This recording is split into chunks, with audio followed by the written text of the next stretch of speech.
as heard.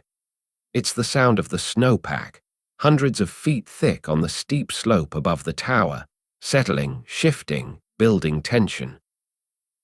This sound has no immediate correlation with weather outside. It speaks of the hidden architecture of the snow, of layers bonding or sliding against each other. A single, sharp groan after a fresh fall is normal. A series of them, a grumbling conversation deep in the earth, is a warning. That is the mountain clearing its throat before the avalanche speaks. Within the tower, your map is just as detailed. The fire's hearth has its own district, with the crackle of dry beech confident, rapid snaps, the hiss of a damp pine not a sputtering protest, and the deep, almost silent roar when the flue draws perfectly the sound of efficient consumption. You can tell the time of night by the fire's voice, eager and loud in the evening, softening to a whisper by midnight, falling to the faint, papery rustle of glowing ash by dawn. The south wall mouse district is marked by Finn's rhythms. His scratch-scritch-paws scratch is the sound of a small, orderly life. A frantic, continuous scratching is unusual. Has he found a rival, or is he just having a very energetic day? You learn his normalcy so you can detect his panic. The newest addition to your auditory cartography is the ice choir of the cistern. Since the channel froze, melting snow is a daily opera. The hiss of the pot on the hook is the overture.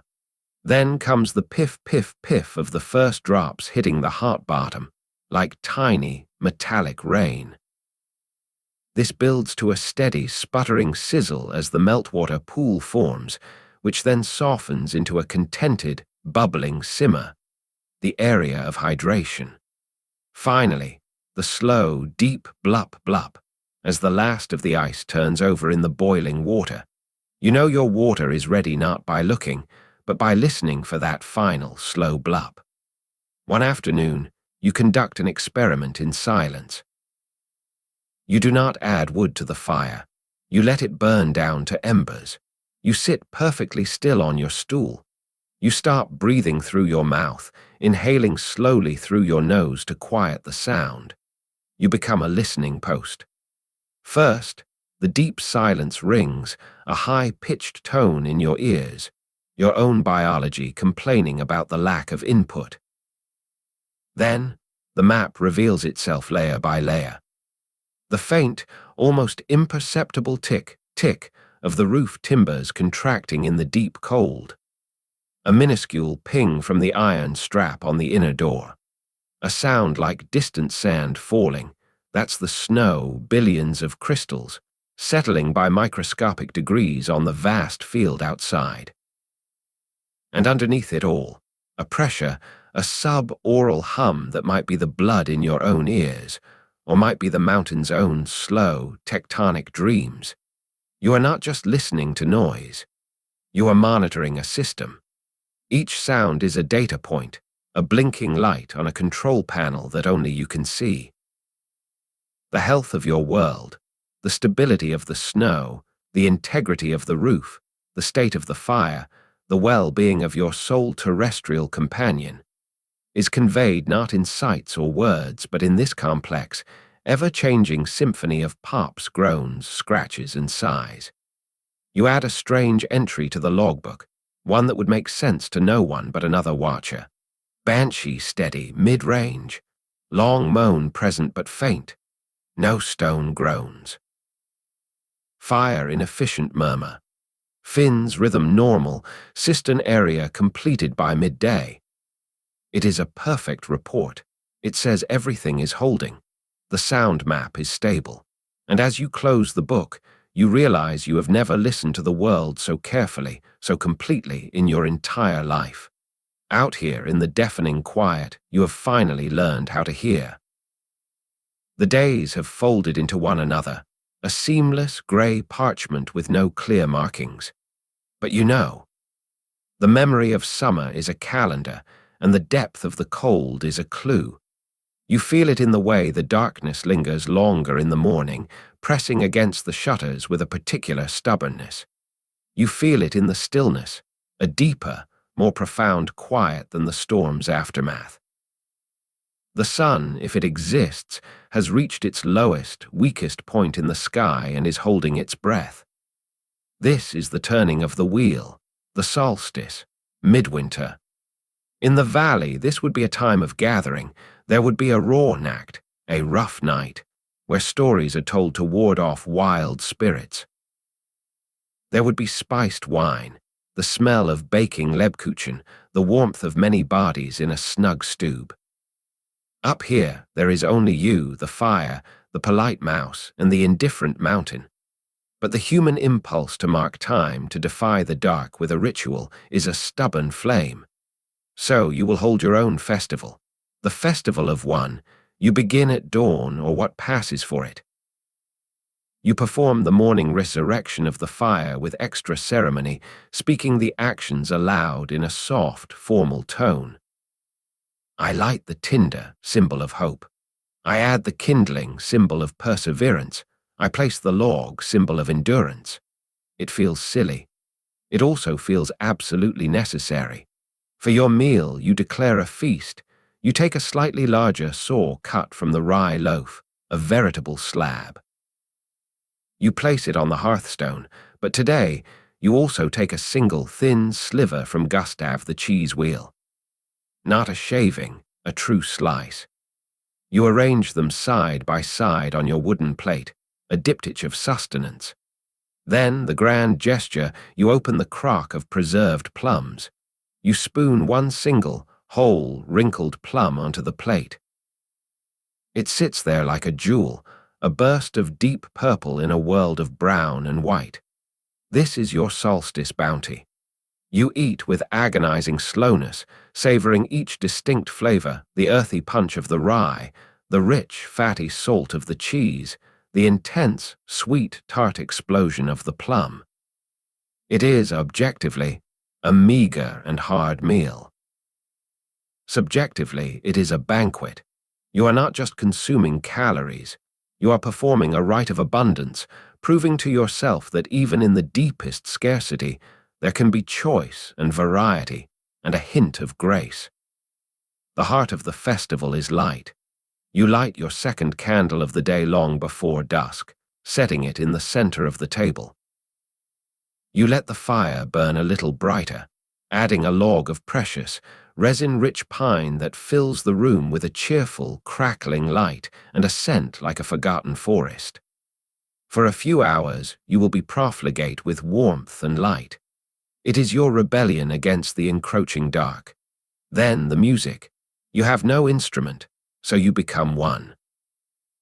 You start softly, humming a tune you half remember from the valley, a slow, modal folk song about a wanderer and a star. The sound of your own voice, unused to melody, is strange and thin in the stone room. But you continue. The humming becomes singing, the words emerging, guessed at, invented where memory fails. The path is white, the night is long, but in the hearth there burns a song. You are making it up. It's terrible. It's magnificent. You sing to the fire. You sing to Finn, who pauses in his scratching, perhaps in awe, perhaps in rodent horror. You sing to the White Lady, to the keeper of the larder, to all the ghosts of watchers past whose initials are carved into the beams. You sing to the mountain itself, a serenade to your captor. As the imagined evening deepens, you enact the final ritual. You take the logbook and instead of a report you write a solstice letter, not to anyone in particular, to time itself. On this, the longest night, from the watching tower, greetings.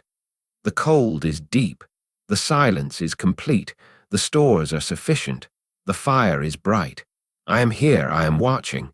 The wheel will turn, the light will return. This is my testimony against the dark. You sign your name. Then, on a whim, you draw a small, spiked sun beneath it, just like the one carved in the margin. The festival winds down. The pine log burns itself out, leaving a sweet-smelling ash. You extinguish the extra candle, returning to the economy of flame. The silence rushes back in, but it feels different now. It feels acknowledged. You have not just endured the day, you have named it. You have placed a pin in the map of the long winter, a small, defiant point of light that says, here.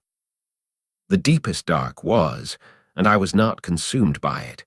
You feel a profound, quiet joy, a satisfaction that has nothing to do with comfort and everything to do with meaning.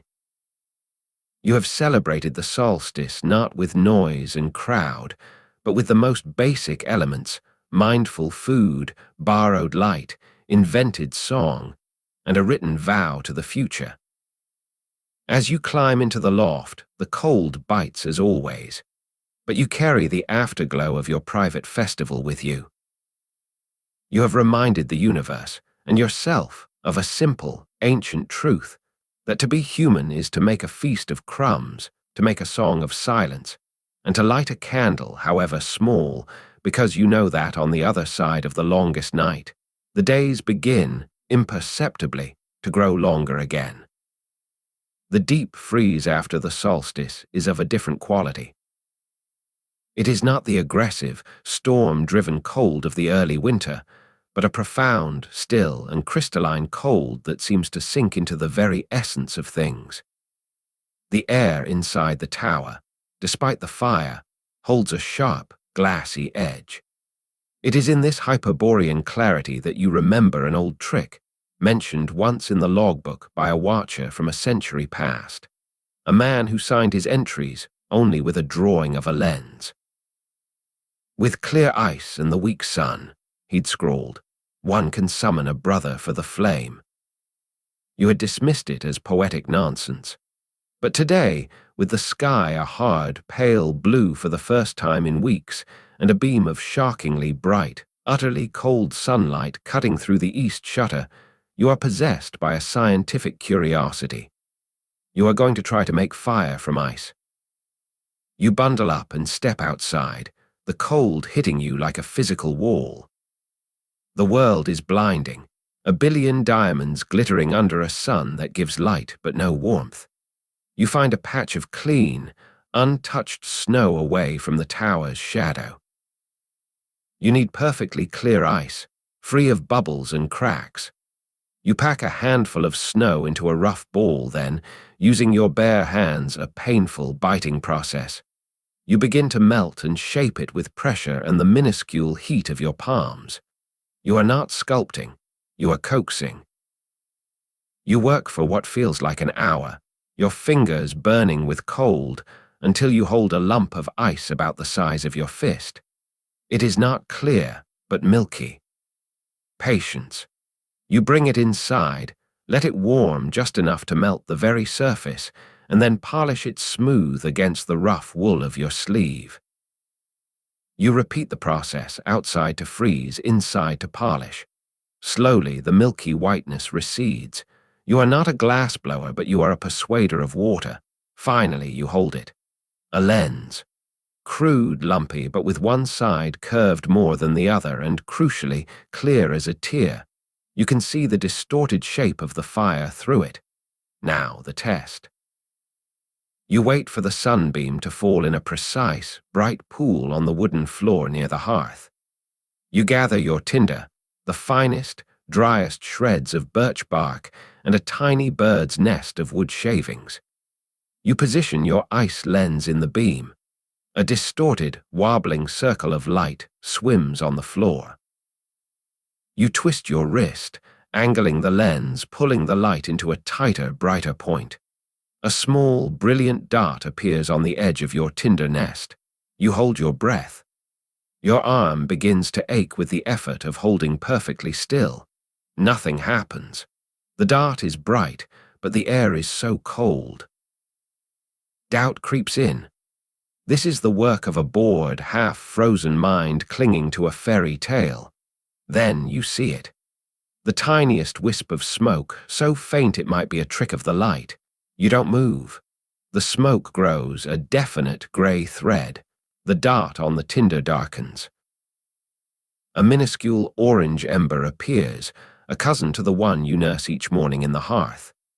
You lean down and blow, the gentlest exhalation.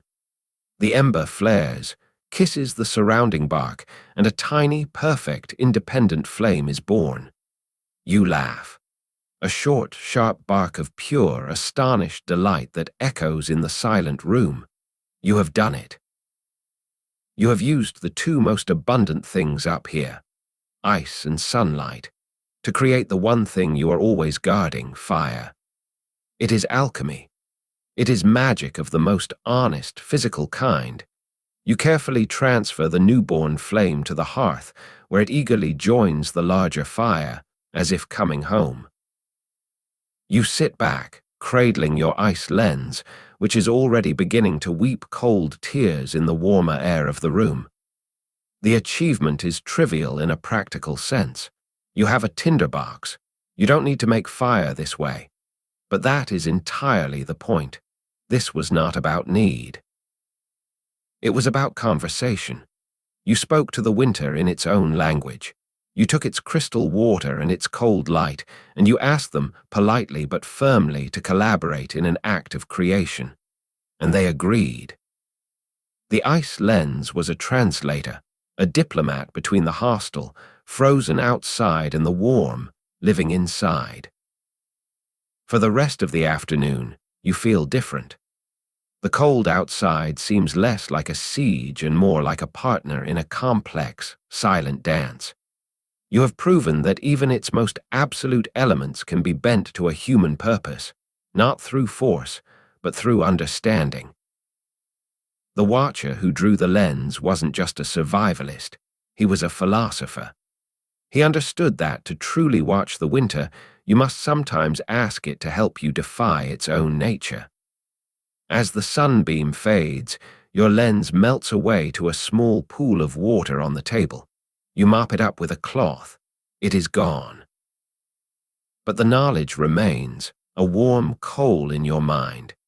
You have added a new tool to your arsenal, one that exists only in the moment of its making. You couldn't pack it or save it. It was a temporary treaty, a fire pact written in water and light. The logbook entry is simple, but proud, clear day, fashioned a lens of ice. Successfully focused sunlight to ignite tinder. The mountain provides all the necessary opposites. You look at the fire, now burning with the confidence of a thing that knows it can be born in more ways than one. You feel a quiet camaraderie with that long-ago watcher, the one who drew the lens. You both looked at the brutal, beautiful logic of this place and saw not just a prison, but a laboratory. And in that laboratory, you both proved the same gentle theorem, that even in the heart of winter, the seeds of fire are everywhere, waiting for a mind clever enough and patient enough to arrange them just so. The line between watchfulness and dreaming begins to blur.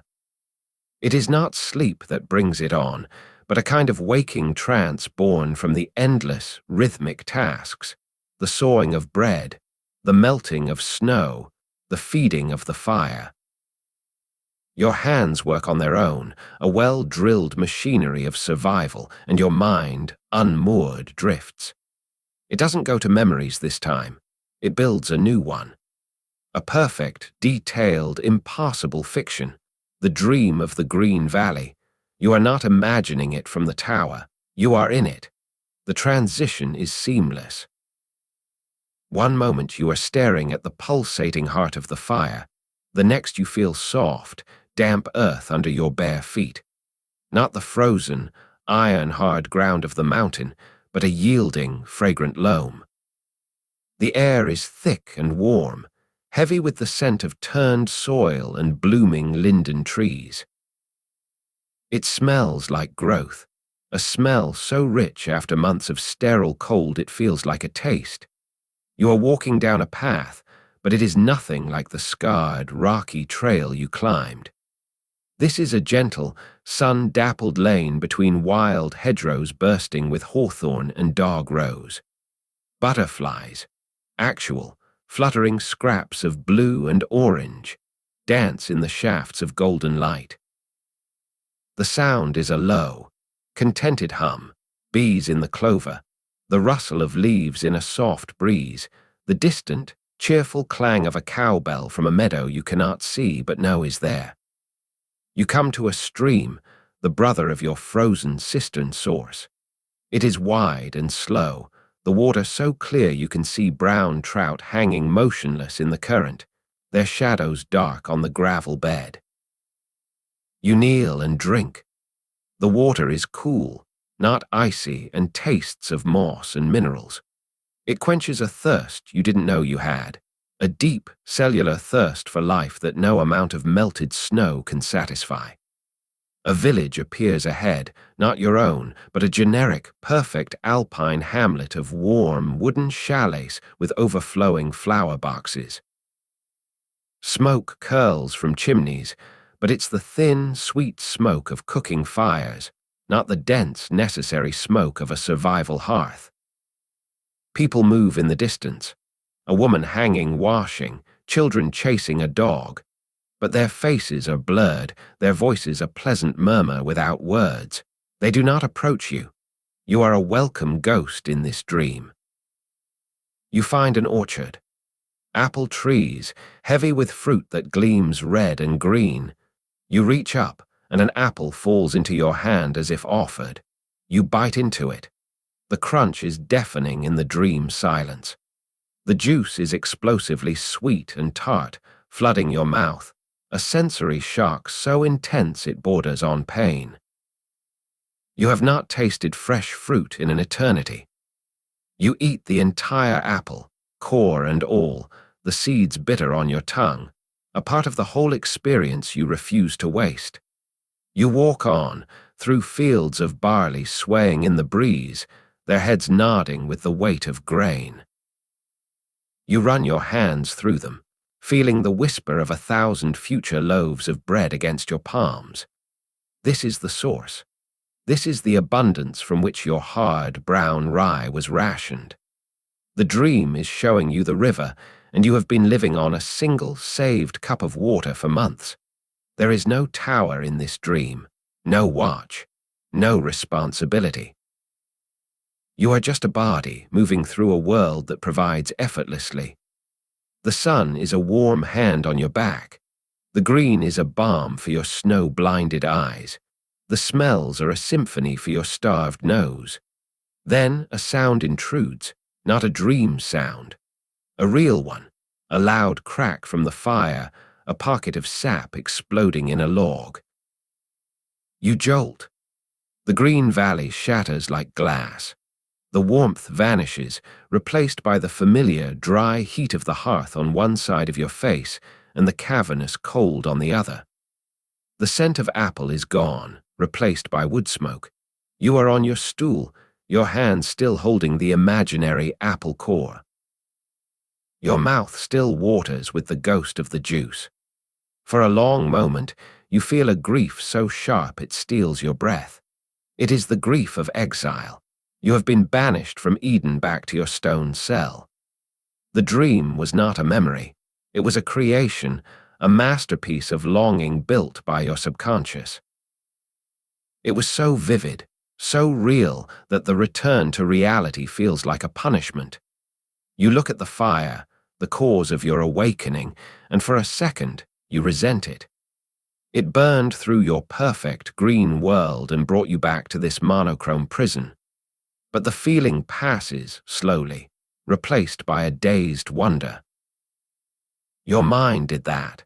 It didn't just remember summer, it constructed a fully immersive sensory sanctuary to protect you. The dream of the Green Valley wasn't an escape, it was maintenance. Your psyche, like your body, has needs. It needs color, scent, taste, and a sense of effortless bounty. Denied these from the outside, it generated them from within.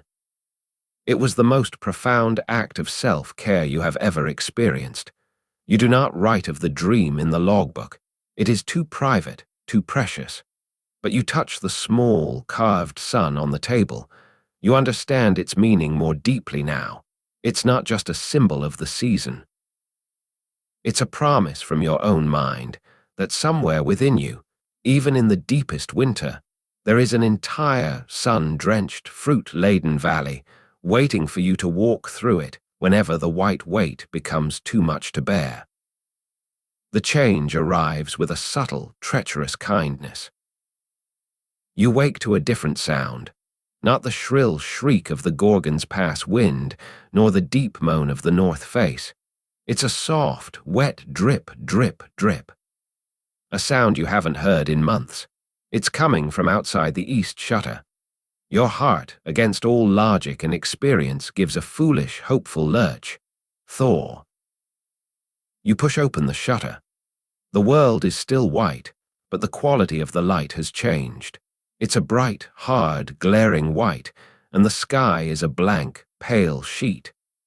The sun is a dazzling, indistinct smear behind the high cloud. And from the edge of the roof, where the snow has compacted into a thick lip of ice, water is indeed dripping. It falls in heavy, deliberate drops, carving tiny, dark pits in the snowdrift below. The air doesn't feel warmer to your face, but it feels less aggressively cold. The bite is gone. A tentative, fragile moderation has touched the mountain. This is the most dangerous day of the winter. You know this not from the logbook, but from a deeper place, from the accumulated wisdom of 100 watchers whispering in your bones. They had a name for this. Der Narrentau, the fool's thaw. A day, sometimes two, of false spring in the dead heart of winter. It is not a reprieve, it is a trick, a reconfiguration. The dripping is the first clue, the second is the silence. The deep, structural cold that makes the timbers tick and the stones hum is absent. The mountain is holding its breath. The snowpack, a complex, layered architecture of different storms, is being subtly undermined. The surface melts just enough to percolate down, where it refreezes on a deeper, colder layer, creating sheets of slick ice between the strata. The entire mountainside is being turned into an unstable, sliding deck of cards. You feel a strange, anxious energy. The relentless pressure of the deep cold had become a familiar companion, a known enemy. This false kindness is unnerving. It asks you to hope, and hope is a luxury you cannot afford. To celebrate this drip would be like celebrating a crack in the dam because it makes a pretty trickle. You perform your duties with heightened vigilance. Checking the north wall ice, you find it still thick, but its surface is wet, beaded with condensation. The frost flowers on the shutter have collapsed into sad, grey blobs. You listen for the stone groans from the chute above the tower. You hear nothing, which is worse. The tension is building in silence. By midday, a thin, misty fog has risen, swallowing the lower slopes. It is warm fog, a ghost of the thaw, and it muffles the world in a way the snow never did. You can see perhaps 20 feet from the tower before the white wall obscures everything. You are isolated in a small, damp, dripping circle of reality. The perfect conditions for getting utterly, fatally lost if you were to step outside. This is the thaw's second trick. It steals your horizon. It shrinks your world even further than the blizzard did. The blizzard was a furious, defining boundary. This fog is a creeping erasure. You spend the afternoon by the fire, but you cannot settle. You keep listening, not to the drip, but for what comes after. The fool's thaw is always, always followed by the fiercest storm of the season. It's as if the winter, having shown a moment of weakness, must reassert its dominance with exaggerated violence. The weather is apologizing for its kindness by preparing a punishment. You make a special entry in the logbook, underlining it, Narrentau. Drip from eaves, wet fog, deep stillness, ice on north wall sweating, no groans, awaiting the answer. Awaiting the answer. That's what it feels like. You have been presented with a deceptive question, is it over? And you must now wait for the mountain's roared rebuttal. As the dripping light fades, the drip from the roof slows, then stops. The temperature is plummeting again, and fast. The melted water is refreezing, glazing the snow with a cruel, invisible shell of ice. The fog begins to thin, not lifting, but being scoured away by a new wind from the north. A fresh, bitter wind that has no kindness in it at all. You seal the shutter tight. You bank the fire with extra care, building a deep, slow, burning bed of coals. You check your woodpile mentally. You are as ready as you can be. The fool's thaw is over. It lasted 8 hours. It gave you nothing but a lesson in distrust and a preview of the green world that is still months away. Its only gift was a warning. And now, in the returning dark, you hear the first tentative notes of the answer, a low, gathering growl of wind in the high passes, tuning up for the finale. You are not afraid. You are focused. The gentle siege has been a reprieve. The real war is about to begin again. And you are the sentinel in the stone tower, waiting for the onslaught, knowing its name, and knowing you were wise enough not to be fooled by its pretty, dripping prelude. The mountain's answer is brutal and thorough. The storm that follows the fool's thaw is not the shrieking, chaotic fury of the early blizzards. It is a vast, deliberate, and grinding force. It roars for 2 days and 2 nights with a sound like a continent being dragged across stone. The tower groans continuously, a bass note of protest woven into the wind's scream. You do not sleep. You tend the fire, you listen to the strain in the timbers, you watch the ice thicken on the north wall to the width of your hand. This is winter's final, definitive argument. And then, on the morning of the 3rd day, it stops. Not slowly, not fading away. It stops as if a giant hand has been clapped over the mouth of the world. One moment, the roar is everything. The next, there is nothing. The silence is so absolute, so sudden, it is a physical shock. Your ears, tuned for days to the cacophony, ring in the void. You sit on your stool, frozen, waiting for the next gust. It doesn't come. You stand, your joints cracking in the quiet, and move to the east shutter. You push it open. The world has been remade. The sky is a searing, cloudless blue, the color of a deep, frozen lake. The sun, the real, honest-to-goodness sun, hangs in it, a cold, brilliant, distant coin that casts sharp, ink-black shadows. And below it, an ocean of white, not a landscape, but a sculpture. Every contour of the mountain is smoothed into a perfect, seamless curve. The rocks, the lean-to, the very shape of the tower's roof, all are buried under a layer of snow so thick and pristine it looks like poured sugar. There are no footprints, no animal tracks, no scars. The storm has not just passed, it has completed its work. It has finished the painting and left no brushstrokes. This is the silent world. This is what comes after the last argument. You bundle up, the process feeling ceremonial, and you step outside. The cold is different. It is not the wet, invasive cold of the thaw, nor the windy, biting cold of the storm. It is a dry, crystalline, absolute cold that seems to still the air itself. Your breath doesn't plume. It hangs before you in a tiny, frozen cloud that slowly dissipates without a sound. You take a step. The snow doesn't crunch. It emits a soft, high-pitched squeak, the sound of billions of microscopic crystals shearing against one another. It is the only sound you make. You walk a few paces from the door and turn to look at the Wechterturm.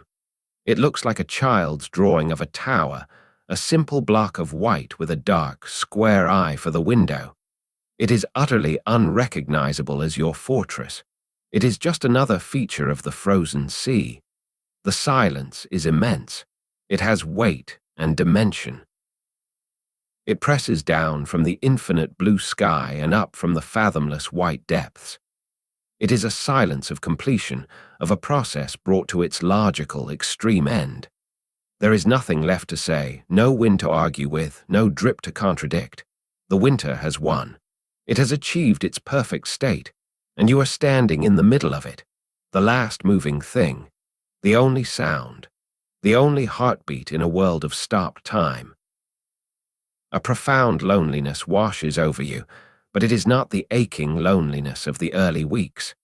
This is a majestic, terrible loneliness, the loneliness of a witness. You are seeing the mountain as it truly is when no one is looking, when even the weather has exhausted itself. You are alone with the result. You look up at the sun. It gives no warmth you can feel, but its light is a brutal, clarifying truth. It shows you the scale of your isolation. The valley is gone, buried. The paths are gone. The world is this, a blue dome, a white plain, a stone tower, and you do not stay out long. The cold begins to seep through your layers with a new, patient insistence. You step back inside, close the door on the silent world, and lean against it, breathing heavily. The familiar, smoky, woody smell of the tower is a shocking assault on your senses. It smells of life, of process, of incompletion. You return to your stool by the fire. The crackle of the flame is obscenely loud, a tiny, brave rebellion against the infinite quiet outside. You feel, for the first time, not like a watcher guarding against threats, but like a curator preserving a tiny, fragile exhibit called warmth in the Museum of Absolute Cold. The logbook entry for the day is the shortest you have ever made. The silence after. The world is finished. You understand now why the final storm was so fierce. It was the winter gathering all its remaining power to create this masterpiece of stillness. This is the destination it has been working toward since the first autumn flurry. This is the mountain in its essential, frozen form, and you are here to see it. That is your purpose now. Not just to survive it, but to acknowledge it, to be the consciousness that registers this terrible, beautiful, silent victory of the cold. You are the witness to the end of the world, so that someone someday can testify that it was so. The perfect, silent world cannot last. Perfection is a temporary state in nature, a fleeting balance before the next process begins. You feel the shift not in the temperature, nor in a sound, but in the light. The sun's arc across the searing blue sky is perceptibly higher, its passage slightly longer. The sharp, black shadows it casts on the white snow have softened at their edges. The light has lost its cruel, clarifying edge and gained a whisper of gold, a hint of warmth that is still imaginary but is now plausible. Your vigil is changing. For months, your watch has been defensive, a holding action against the cold. Now it becomes anticipatory. You are no longer just listening for the groan of the roof. You are listening for the first crack in the silence. You are watching for the first sign that the frozen world is not a conclusion, but a pause. It begins with the water. The drip, drip, drip returns to the east eve, but this time it is different. It is not the isolated, treacherous drip of the fool's thaw. It is a steady, rhythmic patter that begins just after midday, when the sun is at its highest, and continues for a full hour before freezing again at dusk. It is a signal, a metronome marking the sun's growing strength. The mountain is beginning to shed its winter skin, one drop at a time. Then, a sound from the animal treaty. A new sound. For weeks, the only avian presence has been the raven's silent, supervisory visits. But one afternoon, you hear it, a faint, high, looping tee-tee-tee-twee from a copse of stunted pines 100 yards down the slope. It is an alpine chaffinch, a tiny bird of incredible hardiness, singing its heart out in the still freezing air. The song is not about territory or mates yet. It is a sheer, defiant announcement of existence. I am here. I survived. Listen. You stand at the window, your breath fogging the cold glass, smiling like a fool. That tiny, brave song is a revolution. The signs become a daily game. You spot the first dark line on a south-facing rock where the snow has pulled away, revealing the wet, black stone beneath. The north wall ice, your faithful barometer, stops thickening. One morning, you measure it, and it is exactly the same as the day before. The next day, it is a hair's breadth thinner. The retreat has begun. The most profound change, however, is internal. The tight, vigilant coil in your chest, the one you've been clenching since you first felt the storm gather on the climb up, begins to loosen. You catch yourself not just assessing the woodpile, but wondering if you've used too much, if the thaw will come before you've burned the last log. You look at Gustav the cheese wheel, now half consumed, and think, I might not need all of you after all. You begin the quiet, reverse ritual of preparation. Not for survival, but for departure. You tidy the storeroom, not out of necessity, but as a courtesy to the next watcher or to the keeper of the larder. You sweep the hearth area with a twig broom, collecting the ash with more care. You even find yourself speaking to Finn's wall, saying, they'll be coming up the path soon, you know. You'll have to share the crumbs again. One afternoon, the sign you've been waiting for appears. You are on the ledge, clearing the new, softer snow from the lean-to door when a movement catches your eye. Far, far below on the vast white canvas of the lower slope, a tiny dark dot is moving. It is not a raven. Its movement is wrong, a slow, steady, horizontal traverse, not the powerful dive and lift of a bird. You watch, your hand shielding your eyes from the glare. The dot is followed by another, then a third. People, a party from the valley breaking the trail, scouts. They are a week, maybe two, ahead of the true thaw, testing the snowpack, searching for avalanche paths, marking the safe route. They are the first thread of connection being woven back into the world. You watch them until they disappear into the tree line. You do not wave or shout. The distance is too great, and the solemnity of the moment is too deep. This is not a rescue, it is a reconnaissance. The world is checking on its outpost. You go inside. The tower, which has felt like a universe unto itself, suddenly feels like what it is, a small stone hut on a mountainside. Its boundaries are reasserting themselves. Your watch has an end point. That evening, you make your final substantive entry in the logbook. You write clearly for the next eyes that will read it, mid-afternoon drip sustained. Chaffinch song heard at Pine Copse. North wall ice in retreat. Party of 3 seen on lower slope midday, moving east-west. The watch nears its end. Stores 1 sack rye remaining, half-wheel cheese, ample wood. Finn is well. The tower held. You underline the last sentence. The tower held. You close the book. Your story in its pages is over. The rest will be written in the walking down.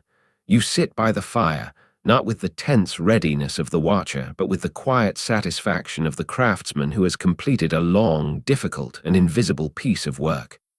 You have kept the flame. You have kept the watch. You have listened to the language of the hearth and the mountain, and you have learned enough to translate your own solitude into a kind of companionship. Outside, the drip continues its steady patter in the darkness. It is no longer a warning or a trick. It is a clock, counting down the last days of your silent kingdom. And for the first time, the sound is not a threat, but a promise. A promise of noise, of mud, of green, of other voices. A promise of return. And so the long watch gently closes. The stone tower, which has been your entire world, begins to recede, its edges softening like a dream upon waking.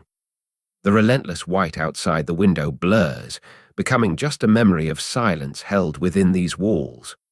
The fire's crackle slows, each pop a little farther apart, like a heartbeat settling into rest. You have done it. You have stood sentinel over a fragment of the winter. You counted its days in ice thickness and wood smoke, translated its moods from groans and drips, and found a universe in a beam of sunlight through ice. There is nothing left to guard tonight, no inventory to take, no storm to decipher. The mountain is at peace, and so, at last, are you. Feel the weight leave your shoulders, the subtle unclenching of a muscle you've held tight for months. Let it go. Your vigil is complete. The watch passes now to the mountain itself, to the slow, sure turn of the earth toward the sun. Your part is done, so let your eyes grow heavy. Let the image of the silent, white world fade into a soft, dark blanket. Imagine the first green shoot, still deep under the snow, patiently waiting its turn in the endless cycle. It is safe. You are safe. There is nothing you need to do, nowhere you need to be. Just rest. The night leans close, a quiet friend. The stars gather over the alpine peaks, cold and clear, keeping their own perfect watch. Your breath slows, matching the gentle rhythm of the embers sighing in the hearth. The last sound you hear is not the wind or the drip or the scratch of a small, polite mouse. It is the deep, welcoming quiet of a task fulfilled, of a story told to its end. Let go. The tower stands. The fire burns low. And sleep, like the coming spring, is now inevitable. Drift into it, carried on the memory of a chaffinch's song and the promise of a path leading home. Sweet dreams.